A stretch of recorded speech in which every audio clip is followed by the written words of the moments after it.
बिस्मिल्लाहिर्रहमानिर्रहीम। जी अस्सलाम वालेकुम डियर स्टूडेंट्स। हम केमिस्ट्री का चैप्टर नंबर 4 पढ़ रहे थे। केमिस्ट्री के चैप्टर 4 में हमने लिक्विड्स का पोर्शन पढ़ा और उसकी एक्सरसाइज पढ़ी। फिर हमने सॉलिड्स का पोर्शन ख़त्म कर लिया था। आज हमने एक्सरसाइज पढ़नी है। आज हमने एक्सरसाइज पढ़नी है सॉलिड्स पोर्शन की, जिसमें हमने ये क्वेश्चंस पढ़ने हैं। क्वेश्चन नंबर 1 का 2, 3 और 4, क्वेश्चन नंबर 2 कंप्लीट, फिर 12 पढ़ना है और 4, 5, 6 पढ़ने हैं। आए 1, 2, 4, 5, 6 पढ़ते हैं और फिर एंड पे 12 पढ़ते हैं। क्वेश्चन नंबर 1, सबसे पहले इसकी 2, 3, 4 ये हमने पढ़नी है। 2, 3, 4 में से जो हमने पढ़ना है, ये ए मॉर्फस सॉलिड जो है ये कौन सा होता है?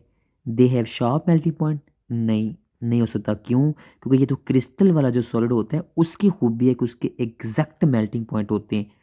Undergo cleavage? नहीं, बिल्कुल भी नहीं, क्योंकि क्लीवेज खुद क्रिस्टल्स की खूबी है। Have perfect arrangement? नहीं, बिल्कुल ए मॉर्फ मीन बगैर शक्ल के, ये भी नहीं। तो लिहाजा फिर आखिरी वाला जवाब हुआ क्या कि इसमें से छोटा सा हिस्सा हो सकता है जहाँ पे एटम्स अरेंज होते हैं। ए मॉर्फस सॉलिड के अंदर कोई एटम की तरतीब नहीं होती, कोई इधर है, कोई इधर है, कोई इधर है। इसका छोटा सा हिस्सा हो सकता है जहाँ पे एटम बड़ी तरतीब के साथ जुड़े होते हैं। और इस हिस्से का नाम क्या था भला? क्रिस्टेलाइट्स। ये मैंने सिखाया था, क्रिस्टेलाइट्स। इन्हें हम क्रिस्टेलाइट्स पढ़ते हैं। The small region possessed by amorphous solid where is the regularly arrangement of atoms that is called crystallite, उसे crystallite बोलते हैं। लिहाजा आंसर कौन सा हुआ? ये डी वाला, ये हमारा सही आंसर हुआ। उसके बाद हमारे पास molecules of carbon dioxide, carbon dioxide के मॉलिक्यूल्स के बारे में बात करेंगे। अब कार्बन डाइऑक्साइड क्योंकि एक मॉलिक्यूल है तो इसकी जो क्रिस्टल्स होती हैं वो भी कौन सी होती हैं? मॉलिक्यूलर क्रिस्टल्स होती हैं। तो इसका आंसर भी हुआ सी। तो ऊपर वाले का डी था। उसके बाद चौथा है which of the following is pseudo? Pseudo mean झूठा, कि मतलब खुद वो क्रिस्टल था और उसे हमने गर्म करके फौरी ठंडा कर लिया। तो वो कौन था? ग्लास। याद है मैंने आपको पढ़ाया था लेक्चर के अंदर super cooled liquid. Super cooled liquid क्या होता है कि जब ग्लास सिलिका को अचानक गर्म करके फौरी ठंडा कर लेते हैं तो उसके अंदर एटम बेतरतीब हो जाते हैं। जब एटम उसके अंदर बेतरतीब हो जाते हैं तो उस सॉलिड को हम क्या कहते हैं? प्सौडो सॉलिड, झूठा सॉलिड, मतलब वर्चुअल झूठा, जो ज़ाहरी और है अंदरूनी और है। तो वो उसकी एग्जांपल कौन सी थी? ग्लास की। हमारी फिल इन द ब्लैंक ख़त्म होती है। क्वेश्चन नंबर 2 हमने करना है। ये हमारे सबसे पहले अभी एमसीक्यूज ख़त्म हुए थे, अभी फिल इन द ब्लैंक करते हैं। तो आइए क्वेश्चन नंबर 2 करते हैं। मुकम्मल करना है कि नंबर ऑफ नियरेस्ट नेबर्स, ये सोडियम का आयन, इसके इधर Cl नेगेटिव, ऊपर Cl नेगेटिव, इसके इधर Cl नेगेटिव, इसके नीचे Cl नेगेटिव, इसके पीछे Cl नेगेटिव, इसके फ्रंट पे Cl नेगेटिव, कितने ओपोजिट मुखालिफ आयंस ने घेरा होता है। ये देखें, दाएं दाएं बाएं, आगे पीछे ऊपर नीचे, मतलब ये हमारे पास टोटल जितने ओपोजिट आयंस ने घेरा होता है। ये फर्ज करें, मैं आपको एग्जांपल देता हूँ, ये दाएं बाएं आगे पीछे ऊपर नीचे, जितने मुखालिफ आयंस ने किसी आयन को घेरा होता है ना, उसे कहते हैं coordination number. Coordination number, coordinate करने वाले आयन, मुखालिफ आयन, कोऑर्डिनेट करने वाले, हेल्प करने वाले। There are 14 Bravais system. याद है मैंने आपसे कहा था हमने 7 क्रिस्टल सिस्टम पढ़ा था, और लेकिन मैंने आपसे कहा था कि जो असल ब्रेविस ने बताया था ना, वो ब्रेविस ने टोटल 14 किस्म की लैटिसेस बनाई थी। ये 1 2 3 4 5 6 7 8 और ये 9 10 11 12 13 14, 14 आपने कहना है। ब्रेविस ने टोटल ज्योमेट्रीज कितनी बनाई थी? 14। क्यों भला? क्योंकि मैंने आपसे कहा था एक क्यूब की भी ज्यादा शक्लें होती हैं, कि एक वो क्यूब होता है जिसके पूरे क्यूब के सेंटर में भी आयन होता है, और एक वो क्यूब होता है जिसकी जो फेस होती है ना, फर्ज करें ये सामने वाली फेस है, इस फेस के दरमियान में भी है। ये देखें ये साइड वाली फेस है, इस साइड वाली फेस के दरमियान में है। ये सबसे टॉप वाली फेस है, इस फेस के दरमियान में है। इसे बोलते हैं फेस सेंटर्ड, इसे बोलते हैं बॉडी सेंटर्ड, और इसे बोलते हैं प्रिमिटिव। लिहाजा इस तरह सारी टोटल जो क्रिस्टल के स्ट्रक्चर्स बनते हैं वो कितने बनते हैं? ये 14 बनते हैं। ये टोटल कितने बनते हैं? 14 बनते हैं। लिहाजा यहाँ पे आंसर क्या हुआ? 14। अभी अभी बता के आए हैं सॉडो सॉलिड कौन सा होता है? अभी सुपर कूल लिक्विड होता है एज ग्लास, जिसे मैंने अभी अभी बता के आया हूँ, that is super cool liquid. और उसी एग्जांपल दे के आया हूँ कौन सी? ग्लास की। सुपर कूल्ड क्यों कहा भला इसे? क्योंकि फौरी ठंडा किया होता है, फौरी ठंडा किया होता है। अच्छा, ग्लास जो है इसे हम क्रिस्टल कर सकते हैं, क्रिस्टलाइज कर सकते हैं, तो इसको इसका स्पेशल नाम होता है एनीलिंग।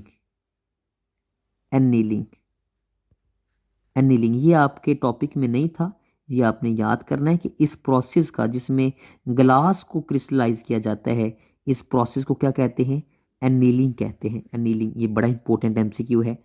उसके बाद अगला ये कहता है हमारे पास क्रिस्टलाइन सॉलिड, कौन सी क्रिस्टल की जो सॉलिड की कौन सी क्रिस्टलाइन सॉलिड है जिसके अंदर सेम फिजिकल प्रॉपर्टीज, यहां क्या आएगा?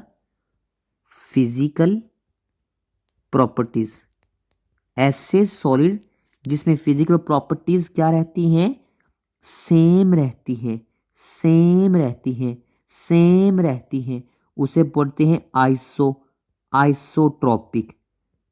याद है जब मैंने कहा था ग्रेफाइट के अंदर लेयर्स के साथ साथ फ्री इलेक्ट्रॉन होते हैं और लेयर्स के साथ करंट गुजर जाता है, ये और इस तरफ नहीं गुजरता, लिहाजा डायरेक्शन चेंज करने से खूबी चेंज हो गई, मतलब कंडक्टिविटी चेंज हो गई ग्रेफाइट के अंदर। और उसका नाम क्या था भला? Aniso. Aniso mean same नहीं रहती, एन आइसोट्रोपी। तो लिहाजा अभी मैं आपको क्या पढ़ा रहा हूं? अभी मैं ये पढ़ा रहा हूं कि इसमें जिसमें खूबी सेम रहती है उसे क्या कहते हैं? उसे कहते हैं आइसो। जिसमें खूबी सेम नहीं रहती उसे पढ़ते हैं एन आइसो। मतलब इस डायरेक्शन में कंडक्टिविटी ग्रेफाइट में ज्यादा, इस मतलब पैरेलल ज्यादा और परपेंडिकुलर कम होती है, और जो पैरेलल लेयर्स के साथ साथ कनेक्टिविटी ज्यादा, लिहाजा डायरेक्शन चेंज करने से खूबी चेंज हो गई, इसे कहते हैं एन आइसो। मतलब सेम नहीं रहती, खूबी सेम नहीं रहती, और जिसमें खूबी रहे सेम, खूबी रहे सेम, उसे हम क्या कहते हैं? Iso, isotropic. आखिरी वाला बड़ा इंपॉर्टेंट एमसीक्यू है, ये सारे इंपॉर्टेंट एमसीक्यू हैं, ये सारे के सारे इंतहाई इंपॉर्टेंट एमसीक्यू हैं। ये वाला भी बहुत इंपॉर्टेंट एमसीक्यू है कि जिसमें क्रिस्टल्स के स्ट्रक्चर के बारे में डील किया जाए, क्रिस्टल्स के स्ट्रक्चर के बारे में डील किया जाए, उसे कहते हैं क्रिस्टेलोग्राफी। क्रिस्टेलोग्राफी ये इंतहाई इंपॉर्टेंट एमसीक्यू है, इंतहाई इंपॉर्टेंट एमसीक्यू है। उसके बाद हमने क्वेश्चन नंबर 4 करना है। आज ये क्वेश्चन नंबर 4 करते हैं। तीसरा यहाँ पे नहीं उसने दिया हुआ, लेकिन मैं वैसे भी पहला बता देता हूँ, ये हमारे टॉपिक से रिलेटेड था, बाकी हमारे कोई टॉपिक से रिलेटेड ही नहीं है। पहला ये है कि कितने पैरामीटर्स होते हैं यूनिट सेल डायमेंशन के? इसने लिखे हैं 5, गलत लिखा है 6 होते हैं। 6 क्यों होते हैं? ए बी सी 3 एक्सिस होते हैं, अल्फा बीटा गैमा। लिहाजा किसी भी क्रिस्टल के 6 डायमेंशंस होती हैं, अल्फा बीटा गैमा, मतलब 6 उसके पैरामीटर्स होते हैं। 6 पैरामीटर्स कौन से? 3 एंगल्स और 3 एक्सिस। लिहाजा ये पहला ये जो है ये ट्रू फॉल ये गलत है। बस यही हमारे टॉपिक से रिलेटेड था। उसके बाद क्वेश्चन नंबर 4 हमारे टॉपिक से रिलेटेड है। तो क्वेश्चन नंबर 4 है कि सॉलिड्स क्या होते हैं। ये आपने सबसे पहला टॉपिक सुनना है सॉलिड्स का। उसके अंदर बताया, उनकी मैंने खूबियां बताई कि उनके अंदर मालिक्यूल बहुत क्लोज पैक होते हैं, उनके अंदर फोर्सेस बहुत ताकतवर होती हैं, और उसके अंदर मैं बता के आया हूँ, उनका फ़र्क करके आया हूँ ए मॉर्फस का और क्रिस्टलाइन का, कि क्रिस्टलाइन जो होते हैं उनके मेल्टिंग पॉइंट क्रिस्टल वाले जिसमें रेगुलर अरेंजमेंट होती है, बड़ी ख़ास तरतीब होती है, और एमॉर्फस वो होते हैं जो इधर उधर इधर इधर कोई ख़ास तरतीब नहीं होती। तो जो क्रिस्टल वाले होते हैं इनके अंदर एग्जैक्ट डिस्टेंसेस होते हैं, इसलिए इनके एग्जैक्ट मेल्टिंग पॉइंट होते हैं, और जो एमॉर्फ होते हैं इनके एग्जैक्ट मेल्टिंग पॉइंट नहीं होते। ऐसे में बहुत सी खूबियाँ जो सॉलिड्स का सबसे पहला लेक्चर है उसके अंदर बता के आया हूँ कि सॉलिड्स एमॉर्फ्स भी होते हैं और क्रिस्टल वाले भी होते हैं। क्रिस्टलाइन सॉलिड्स की हमने सारी खूबियां पढ़ी थी। क्या पढ़ी थी? हमने कहा था एन आइसोट्रॉपिक खूबी होती है इनकी, एन आइसोट्रॉपिक खूबी होती है। और जो एमॉर्फस होते हैं ये हमेशा कौन होते हैं? आइसोट्रॉपिक, मतलब डायरेक्शन चेंज करने से खूबियां सेम रहती हैं। और क्रिस्टलाइंस के अंदर एनाइसोट्रॉपी, आइसोमॉर्फिज्म शो करते हैं, पॉलीमॉर्फिज्म शो करते हैं, एलोट्रोपी शो करते हैं, रेगुलर अरेंजमेंट होती है, एग्जैक्ट मेल्टिंग पॉइंट्स होते हैं, एग्जैक्ट ज्योमेट्री होती है। लेकिन एमॉर्फस का ऐसा कुछ भी नहीं होता। ये सबसे पहले टॉपिक के अंदर पढ़ा के आया हूँ सॉलिड्स वाले पोर्शन के अंदर। इसके बाद हमारा क्वेश्चन नंबर 5 है। ये भी आपने दूसरा और तीसरा लेक्चर सुनना है सॉलिड्स का, जिसमें मैं सारी ये खूबियाँ पढ़ा के आया हूँ। ये अपने डिटेल्ड लॉन्ग क्वेश्चन है, और ये शॉर्ट क्वेश्चन एक एक भी आ सकता है। ये सारे का सारा आप जो सॉलिड्स का क्रिस्टलाइन सॉलिड्स की प्रॉपर्टीज वाला टॉपिक है लेक्चर, उसको सुने, उसके अंदर ये दिया हुआ है। और उसके बाद कहता है पॉलीमॉर्फिज्म और एलोट्रोपी आपस में कैसे ताल्लुक है। पॉलीमॉर्फिज्म मैंने आपको बताया था क्या होता है, एक ही शय की एक से ज़्यादा शक्लें। आपको याद है मैंने जैसे आपसे कहा था कि AgNO3 एक ही कंपाउंड की ज़्यादा शक्लें, मतलब इसकी रोम्बोहेड्रल शक्ल भी होती है और ऑर्थोरोम्बिक भी क्रिस्टल्स होती हैं। लिहाजा इसको देखें। एलोट्रोपी, एलोट्रोपी क्या है? एक एलिमेंट की एक से ज़्यादा शक्लें, मतलब एक कार्बन जब डायमंड में होती है, जब डायमंड में होती है तो इसकी शक्ल क्यूबिक क्रिस्टल होती है। और कार्बन जब हमारे पास ग्रेफाइट में होती है, ग्रेफाइट में होती है, तो उस वक्त इसकी शक्ल कौन सी होती है? Hexagonal, hexagonal. तो लिहाजा ये एक एलिमेंट की एक से ज़्यादा शक्लें, एक एलिमेंट की एक से ज़्यादा शक्लें, इसे क्या कहते हैं? एलोट्रोपी। एलोट्रोपी है तो एक ही कार्बन है ना, तो काफी हद तक केमिकल प्रॉपर्टीज इनकी क्या होती हैं? सेम होती हैं। और ये एक कंपाउंड की एक से ज्यादा शक्लें, एक कंपाउंड की एक से ज्यादा शक्लें, इसे कहते हैं पॉलीमॉर्फिज्म। लिहाजा पॉलीमॉर्फिज्म भी वही कंसेप्ट है जो कि एलोट्रोपी कंसेप्ट है। सिर्फ ये फर्क है कि ये एलिमेंट्स की एक से ज्यादा क्रिस्टलाइन फॉर्म है और ये कंपाउंड की एक से ज्यादा क्रिस्टलाइन फॉर्म्स हैं। उसके बाद हमारे पास छठा सवाल है कि यूनिट सेल क्या होता है। ये आपने जो आखिरी वाला टॉपिक सॉलिड्स का मैंने पढ़ाया, यूनिट सेल, मतलब एक्सरसाइज से पहले उसके अंदर मैंने यूनिट सेल पढ़ाया, और उसी के अंदर मैंने पढ़ाया कि यूनिट सेल डिमेंशंस क्या होती हैं। आपको याद होना चाहिए, मैंने कहा था यूनिट सेल क्या होता है? एक छोटा सा टुकड़ा है जिससे पूरी लैटिस बन सकती है, मतलब पूरी लैटिस का एक हिस्सा, पूरी लैटिस का एक हिस्सा जिससे पूरी लैटिस की खूबियां पता लग जाती हैं, उसे हम क्या कहते हैं? उसे यूनिट सेल कहते हैं। ये यूनिट सेल आपको मैं पढ़ा के आया था। ये यूनिट सेल वाला पूरा टॉपिक है, डिटेल टॉपिक है, आपने वो सुनना है। और उसके अंदर मैंने यूनिट सेल की डायमेंशंस का भी बताया था कि ये हमारे पास एक्स एक्सिस इसे ए से ज़ाहिर करते हैं, और ये जो वाई एक्सिस इसे बी से ज़ाहिर करते हैं, और वो जो पीछे को होता है जेड एक्सिस उसे सी से ज़ाहिर करते हैं। और इनके दरमियान में एंगल अल्फ़ा, बीटा, गैमा, ये जो 6 चीज़ें होती हैं, ए बी सी और अल्फ़ा, और उसके बाद हमारे पास अल्फ़ा, ये मेरे पास उसके बाद अल्फ़ा, बीटा और गैमा, ये जो 6 चीज़ें होती हैं, 3 एक्सिस 3 एंगल, इन्हें हम क्या कहते हैं? इन्हें कहते हैं यूनिट सेल की डायमेंशंस। और क्रिस्टल का आइडिया भी आपको सारा लैटिस का बताया था कि कैसे पूरी लैटिस के अंदर एक छोटा सा यूनिट सेल होता है। और वो मैंने आपको बताया था कि पूरी लैटिस के अंदर कैसे एक इतना बड़ा स्ट्रक्चर था, इतना बड़ा स्ट्रक्चर था, और उसके अंदर फ़र्ज़ करें एक ये क्यूब है, ये एक क्यूब है फ़र्ज़ करें, और ये इस तरह क्यूब था, और ये इसके अंदर एक क्यूब के अंदर भी कई क्यूब थे। आपको याद होना चाहिए। ये इस तरह, इस क्यूब के अंदर भी एक के क्यूब थे, ये यूं इस तरह, इसके अंदर भी एक के क्यूब थे, शायद आपको याद हो। और इस तरह एक क्यूब के अंदर के क्यूब्स बन गए थे, ऐसे, शायद आपको याद हो, ऐसे। और मैंने आपसे कहा था कि ये देखें जरा गौर से, ये मेरे पास, ये मेरे पास एक क्यूब है, ये देखें। अब ये मेरे पास एक क्यूब है, ये फ्रंट वाला।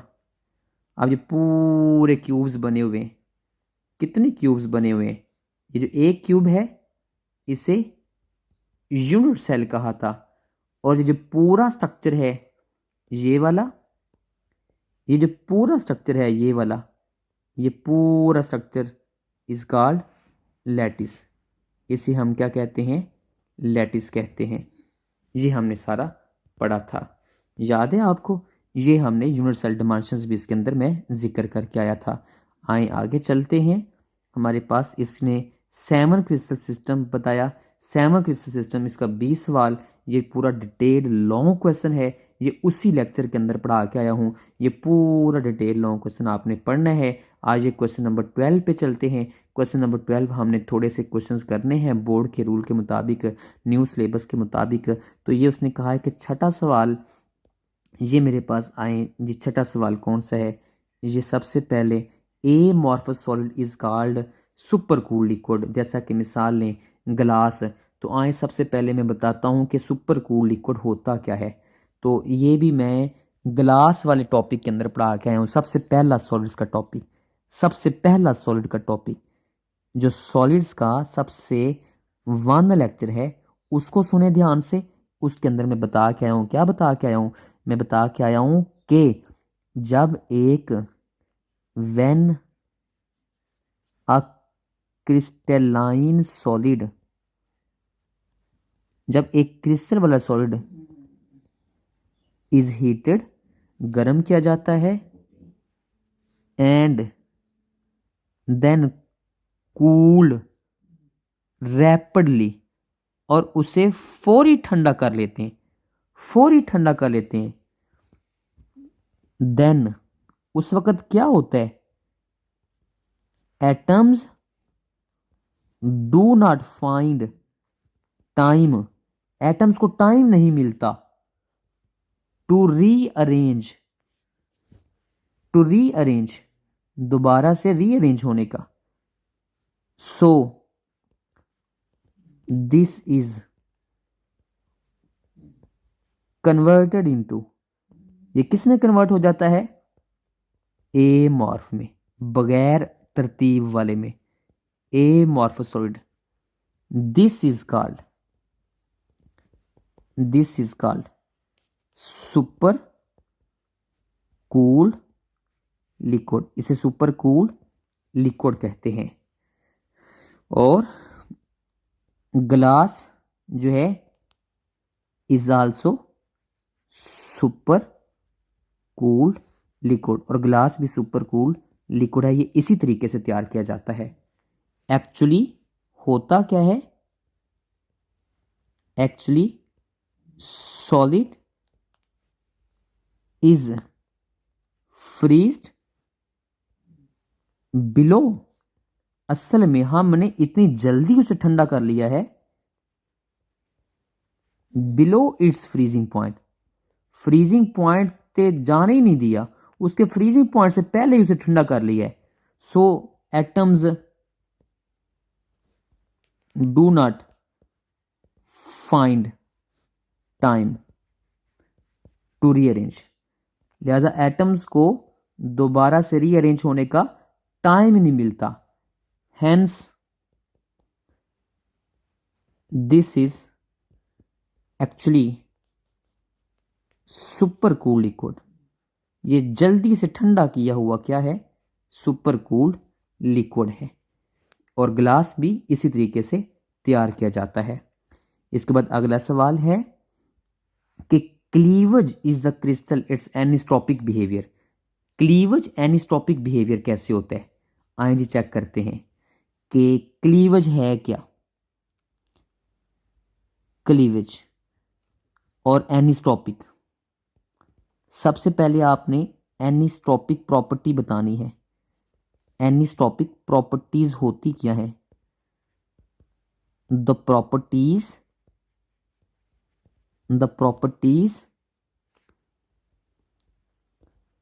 which changes by changing the direction, जो डायरेक्शन चेंज करने से चेंज हो जाती हैं, are called anisotropic properties.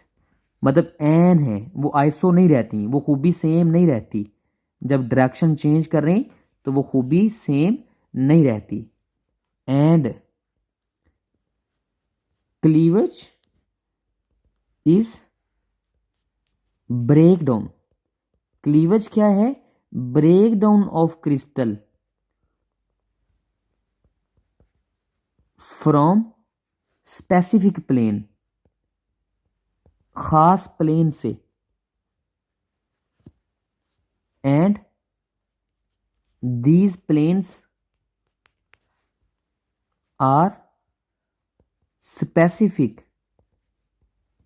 और ये जो प्लेन जहां से क्रिस्टल टूटती है ये स्पेसिफिक होते हैं अकॉर्डिंग टू स्पेसिफिक डायरेक्शन। खास डायरेक्शन में खास प्लेन होती है। सो आगे सवाल लिख दें। सो क्लीवेज इज आल्सो एनिस्टॉपिक प्रॉपर्टी। जो क्लीवेज है वो भी एक एनिस्टॉपिक प्रॉपर्टी है। एनिस्टॉपिक प्रॉपर्टी कौन सी होती है? जो डायरेक्शन चेंज करने से चेंज हो जाती है। और ये जो क्लीवेज है ये भी एनिस्टॉपिक प्रॉपर्टी है। क्यों? क्योंकि क्लीवेज है क्या? क्लीवेज मेरे बेटे है किसी खास क्रिस्टल का खास प्लेन से टूटना। किसी क्रिस्टल का किसी खास प्लेन से टूटना। क्योंकि क्रिस्टल जिस प्लेन से टूटती है उसे कहते हैं क्लीवेज प्लेन। क्रिस्टल जिस प्लेन से टूटती है उसे कहते हैं क्लीवेज प्लेन। इसी तरीके से क्लीवेज भी एनिस्टॉपिक प्रॉपर्टी है। क्यों? क्योंकि डायरेक्शन चेंज करने से जो टूटने की ताकत है वो भी क्या हो जाएगी? चेंज हो जाएगी। अभी हम अगला सवाल देखते हैं। कहता है वो क्रिस्टल्स जो आइसोमॉर्फिज्म शो करती हैं उनके अंदर एटॉमिक रेशियो सेम होती है। जी बिल्कुल सेम होती है। फर्ज करें Na NO3 और KNO3 दोनों रोम्बोहाइड्रल शक्ल होती है। एटम देखें 1 1 3 1 1 3, इसके अंदर 1 1 3। लिहाजा जो ऐसी चीज़ें जिनके अंदर आइसोमॉर्फ जो दो सब्सटेंसेस की जब क्रिस्टल की शक्ल सेम हो, आइसोमॉर्फ शक्ल सेम हो, तो उनके अंदर एटम्स की तरतीब जो होती है वो भी सेम होती है और एटम्स की जो रेशो होती है वो भी सेम होती है और जो नंबर ऑफ एटम्स होते हैं वो भी सेम होते हैं।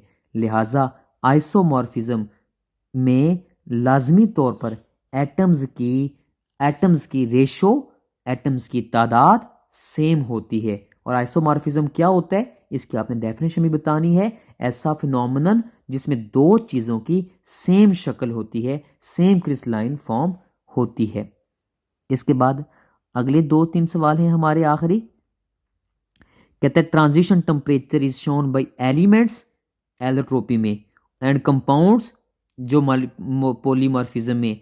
आपको याद है ये मैंने आपको सिखाया था कि हमारे पास एक टिन, उसकी दो शक्लें होती हैं, ग्रे भी होती है टिन और वाइट भी होती है। तो टिन वाइट और ग्रे ये एक एलिमेंट है।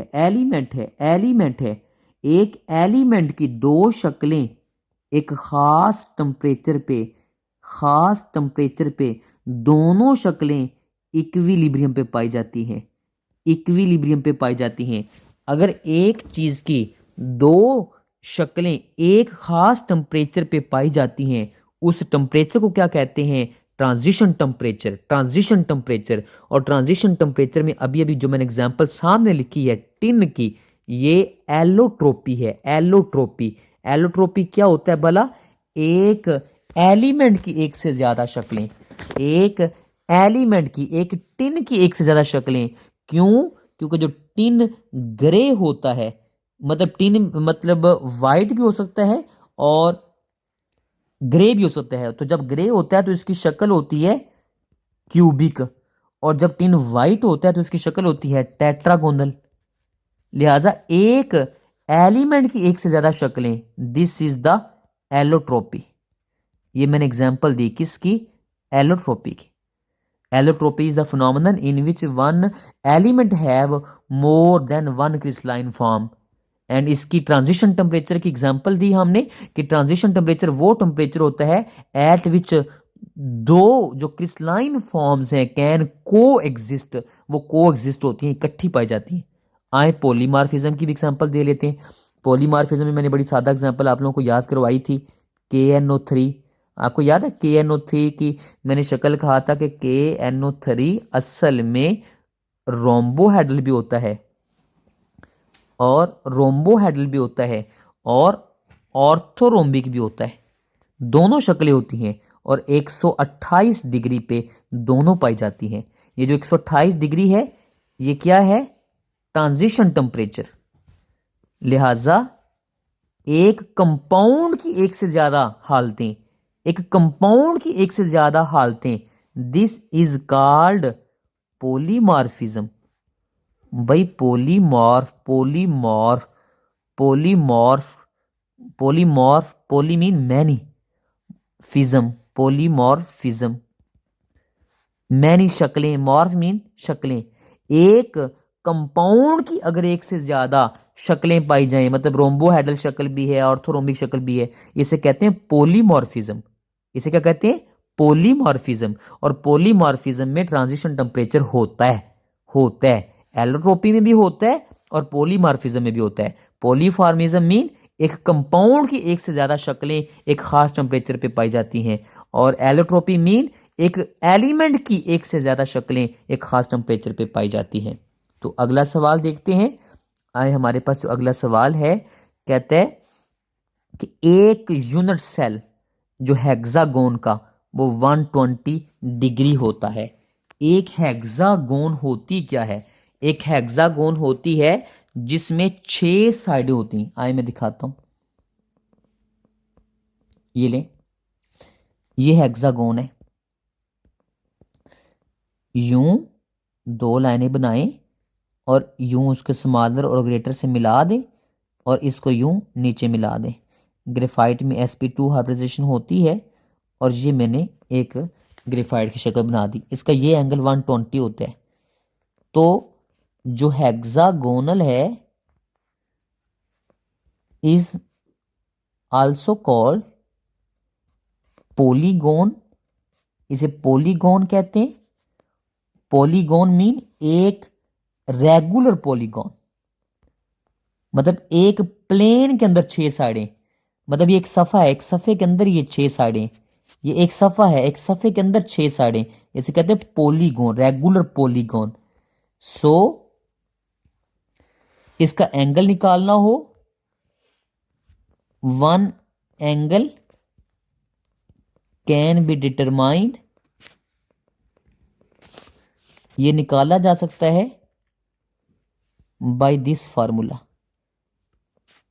इस फार्मूला से mathematically is equal to 180 total एक प्लेन में, टोटल साइडें 6 माइनस 2, बाकी 2 निकाल दें ट्राइगोनल में से, और नीचे भी 6, इसको आप n लिख लें।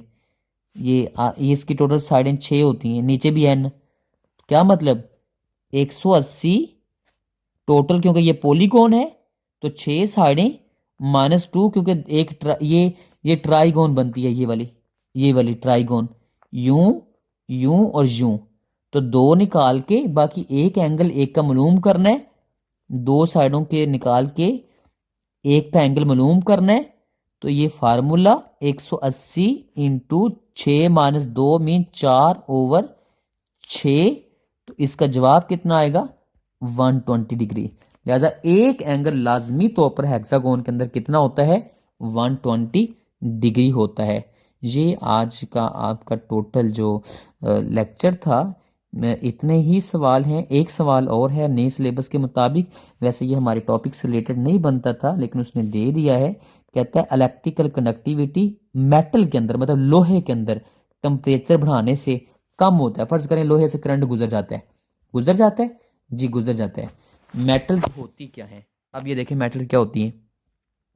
एक एटम अपना इलेक्ट्रॉन खारिज कर देगा, एटम अपना इलेक्ट्रॉन खारिज कर देगा, एटम अपना इलेक्ट्रॉन खारिज कर देगा, एटम अपना इलेक्ट्रॉन खारिज कर देगा, एटम अपना इलेक्ट्रॉन खारिज कर देगा, एटम अपना इलेक्ट्रॉन खारिज कर देगा।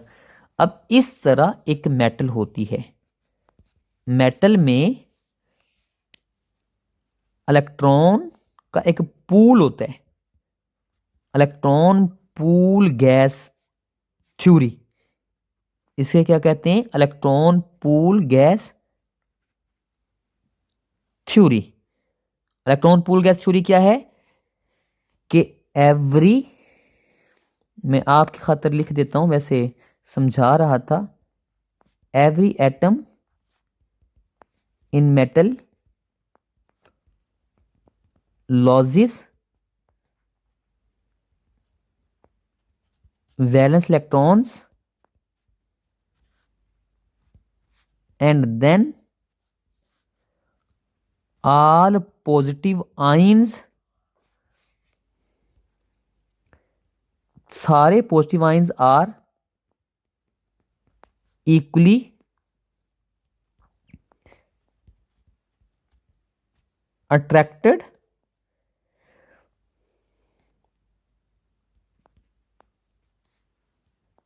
to have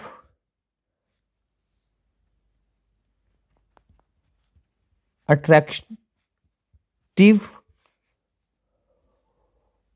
force equal from all sides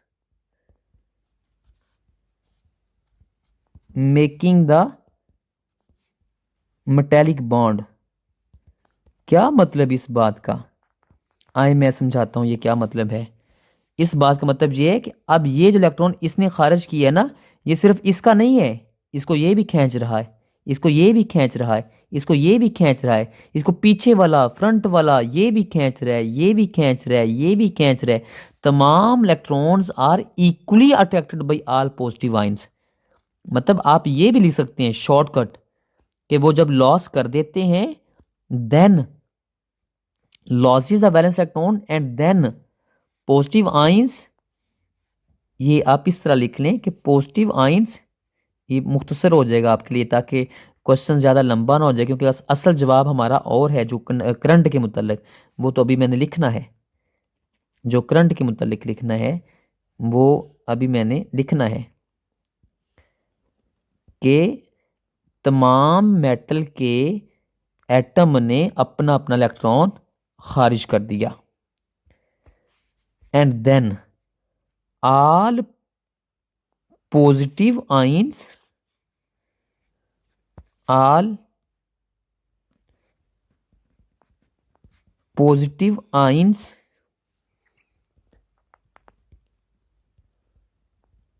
equally attract the electrons,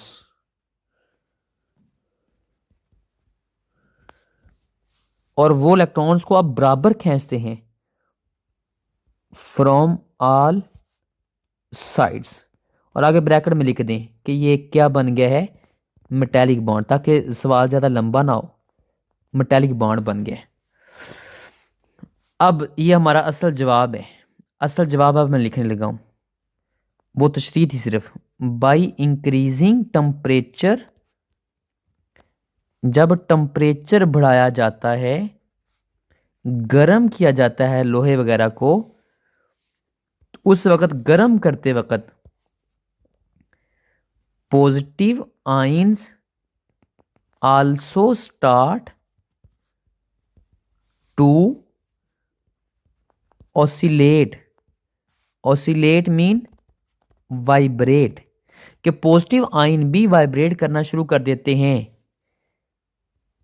this vibration, ये जो वाइब्रेशन है पॉजिटिव आयंस की, मतलब ये पॉजिटिव आयन, ये इलेक्ट्रॉन, ये पॉजिटिव आयन, ये इलेक्ट्रॉन, ये पॉजिटिव आयन, ये इलेक्ट्रॉन, ये पॉजिटिव आयन, ये पॉजिटिव आयन, ये पॉजिटिव आयन। अब ये पॉजिटिव आयन यूं ऊपर और ये वाला यूं नीचे, ऊपर नीचे यूं करके वाइब्रेट करेंगे। जब ये ऊपर नीचे यूं यूं ऊपर नीचे यूं नीचे वाइब्रेट करेंगे तो उस वक्त वाइब्रेशन के वक्त क्या होगा भला, कि ये इनके रास्ते में रुकावट पैदा होगी। दिस वाइब्रेशन प्रोड्यूसेस रुकावट, हिंड्रेंस, हिंड्रेंस मीन रुकावट in the path of motion of electrons। जब इलेक्ट्रॉन के रास्ते में रुकावट पैदा होगी तो करंट कैसे लेके जाएंगे इलेक्ट्रॉन, नहीं लेके जा सकते। So conductivity decreases by increasing temperature, temperature बढ़ाने से, टेम्परेचर बढ़ाने से कंडक्टिविटी कम होती है। किस में, मेटल्स के अंदर। ये आपकी एक्सरसाइज थी आज की, आज का आखिरी सवाल था। हमारे बोर्ड के मुताबिक चैप्टर 4 ख़त्म हो गया। इसी के साथ अपना बहुत सा ख्याल रखिए। अगले लेक्चर में इंशाल्लाह चैप्टर 5 लेके मिलेंगे। फ़ी अमानिल्लाह, अल्लाह हाफिज़।